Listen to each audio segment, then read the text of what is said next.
not only can a parent judge unpleasant emotions or painful emotions like sadness, anger, fear, worry, stress, any type of unpleasant emotions for a child, but when a child has positive emotions like a desire or intelligence or creativity or joy or excitement or some type of physical exertion or just their personality, when a child is met with judgment or neglect with their positive emotions, this teaches them again that their individuality or their authenticity is not, it's not good, it's bad, and being in their own truth is not healthy. And again, it creates a different level of stuckness.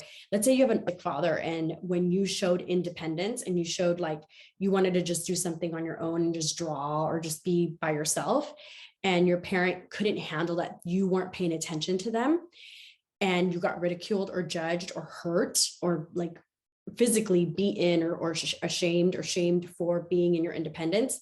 Now, what one strong incident like that, a trauma, or that happening several times creates the predictions and the stories in your mind for a child that being myself isn't safe, or being myself creates rejection, or being myself creates isn't welcomed, or I won't be loved if I'm myself.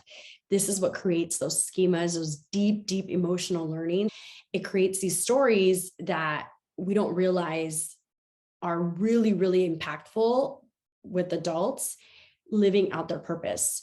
If you are a really, truly creative, artistic person, but you were raised in a home where academics or brain, like being really smart or being an engineer or a doctor or a lawyer, or like culturally that was pushed on you because of spiritual beliefs or whatever, culturally, your individuality as a creative or someone who's very artistic, or maybe you like dance, or maybe you like performing, maybe you like singing, things like that.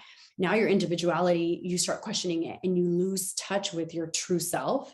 And now maybe as an adult, you're now living a life that maybe you don't even really like. You're just you're with someone that you don't really care about, or because your family thought that you should marry them. You have a job that you don't really like, or you may not even really know what you really like because you lost touch with yourself and really knowing what your needs are. And you've neglected yourself so much that people lose touch with their intuition. They lose touch with their just inner knowing, or their inner desires, or their inner creativity, or just or they don't know how to trust themselves. I have a lot of clients that will tell me, I don't know what I want to be when I grow up. I don't know what kind of coach I want to be. I don't know what I want to do. I don't know how to fix that. What I tell my clients is that you do know. The body is, and the brain is intuitively and inherently wise, and you have all the answers within you. We just lose touch with that knowing because sometimes of the programming or the stories, or the schemas that, or deep emotional learnings that come from the neglect from our caregivers. So it's not only being alone in your unpleasant emotions, but it's being alone in any emotion or being judged for any type of desire.